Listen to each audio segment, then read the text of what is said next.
With 2020 more than halfway over and plenty of great PC releases over the past couple of years, we thought it was high time to revisit our picks for the best PC games you can play right now. To be clear, this list does not attempt to pick out the best or most influential PC games of all time, since comparing the gameplay of the original Doom to its 2016 reboot isn't exactly fair. Nor is it a list of the most popular games out there, or the top games in every genre. No, this is a list of games from the last decade that we at IGN, after plenty of internal debate, collectively recommend the most based on our own tastes. Think of it as our staff's personal recommendations to you for games we think you should play if you haven't. To that end, these are our picks for the best modern PC games.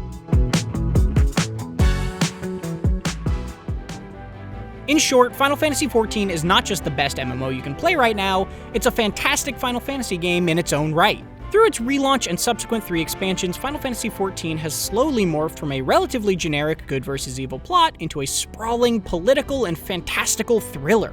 The latest expansion, Shadowbringers, serves both satisfying payoffs to some years-long character arcs, as well as a compelling, self-contained story that rivals the Final Fantasy series' best. Don't be scared away by the fact that it's online. Despite being an MMO, Square Enix has streamlined things so much that, if you don't want to, you really don't have to play with other people.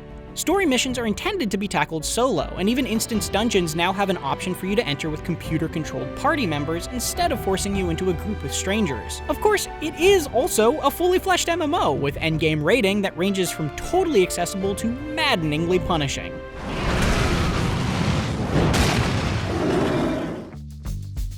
Disco Elysium took age-old CRPG mechanics and created something entirely modern with them.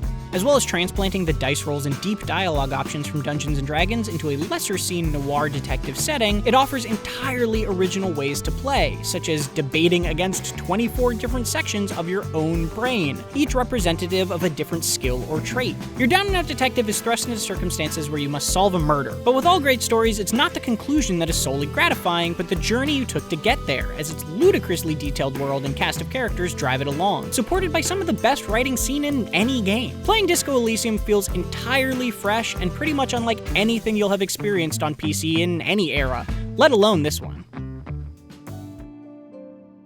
Nier Automata is, by all accounts, a game that shouldn't exist. Director Yoko Taro's original Nier flopped back in 2010, but it nevertheless developed a ravenous fanbase, and for good reason. To put it simply, Nier Automata does what the original sought to do, learning from its failures and building on its successes to create a blend of hardcore and fluid combat, bullet hell shoot-'em-up segments, and visual novel styling. It all coalesces into something entirely new. Despite a frustrating PC port that the fanbase had to fix themselves with the all-but mandatory FAR mod, Nier Automata's staying power is etched somewhere within its philosophical musings of humanity, pain of existence, and ability to find the humor in between. And each of its big story moments is punctuated with a haunting soundtrack, courtesy of composer Keiichi Okabe. All of that makes Nier Automata a game that needs to be experienced from beginning to end. And not just ending A, but endings B, C, D, and E as well. Those multiple endings build to something no other game has ever dared to attempt, with apologies to the original Nier. But this one just hits a little different, you know? XCOM 2 builds on the brilliant high-stakes tactical combat of XCOM Enemy Unknown, and its War of the Chosen expansion makes it even better. It has the same tension of going from a technologically inferior underdog to a powerful war machine, with the constant threat of the permanent death of your customized soldiers looming over every decision. However, it turns the formula of defending Earth from alien invaders on its head by boldly recasting XCOM as a guerrilla force attempting to liberate the planet from alien occupation, making the situation feel even more desperate than ever. This bigger, deeper sequel adds not just complexity in the form of new and more powerful soldier classes, equipment, and aliens, but also a huge focus on replayability. Procedurally generated maps keep you from falling into a repeatable pattern in tactical missions. Frequent random events on the strategic map shake up your build and research orders. And of course, there are mods galore to refresh things whenever you like. Grand Theft Auto V's sprawling yet meticulously detailed map is still the high bar to which all other open-world games aspire. Not only is it huge, it's incredibly dense with excellent content. Not just the driving and shooting and 3-protagonist story that make up its campaign, and not limited to the numerous side activities, but all the sights, sounds, and bustling activity you'd expect to find in a city teeming with humans, seedy underbelly included. With so much to do, explore, and play with, both in single player and Grand Theft Auto Online, plus great creative tools, it's truly amazing on multiple levels. And that's before you make everything completely insane with mods.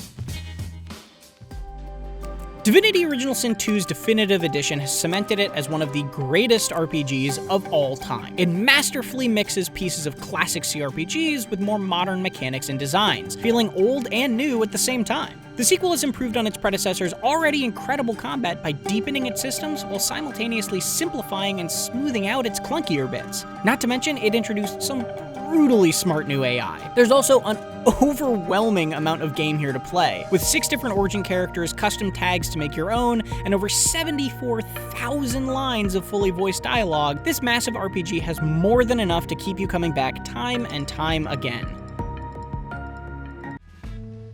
In a roguelike, variety is king. Slay the Spire's constantly changing decks of ability cards, powerful relics, and 4 drastically different playable characters keeps these turn-based battles fresh and engaging for far longer than they have any right to be. Watching your character's attacks, defenses, skills, and powers evolve across its 3 chapters is a journey, and throwing your hand in at the end of a run knowing you may never see its like again can be like saying goodbye to a friend you were only just getting to know. Of course, the possibility of getting an even better combination the next time through makes it tough to resist hitting the new game button, and the randomized daily climbs give even veterans a new and interesting way to play every day. Valve's first Half-Life game in 13 years reminded us of the innovation that's made this series so special and why its return was so anticipated. Just as the first Half-Life proved you could tell a story in a first-person game without taking control of the camera away, and Half-Life 2 pioneered physics-based puzzles and combat, Alyx has set a new standard for virtual reality shooters. Its full-length campaign pulls out all the stops for an amazing and horrifying battle against combine soldiers, zombies, headcrabs, and 3-dimensional puzzles. And it even turns the simple act of reloading your weapon into a desperate life or death struggle. And without spoilers, it caps all that off with a fantastic ending that made the wait almost feel worth it. Deep, lengthy RPGs are a staple of PC gaming, and very few have put a larger chunk of sophisticated content forward than The Witcher 3 Wild Hunt has. Its massive sandbox open-world areas impress, both in terms of scope and density, and they're generously dotted with great monsters to slay, tantalizing mysteries to solve, and personal stories to unfurl. Especially when you pile on the Hearts of Stone and Blood and Wine expansion content, which you absolutely should. It is a true epic. It's also one of the most impressive overall productions in gaming history, with reams of excellently written dialogue performed by a stellar voice cast, an incredible original soundtrack, and graphics that qualify as both a technical and artistic achievement. Portal 2 claims our top spot for the final year on this list before it ages out of our 10-year window, because in the past decade, nothing else has struck so many chords so perfectly and accomplishes so much so well. Its impeccable level design, charming personality, and exceptional and varied puzzle systems make you feel smarter just for getting through it. Plus, its co-op campaign requires a different sort of collaborative thinking, and that helps it remain one of the best multiplayer experiences you can share with a pal around. Valve is a developer that, presumably because of the time it takes to make its incredible games, creates a feeling of timelessness in its designs. Portal 2, which iterated on and added to the brilliant mind-bending puzzles and world-building of its short but sweet predecessor, feels just as clever and unique in 2020 as it did at launch in 2011. Simply put, if you've never played Portal 2, your top gaming priority right now should be to do just that.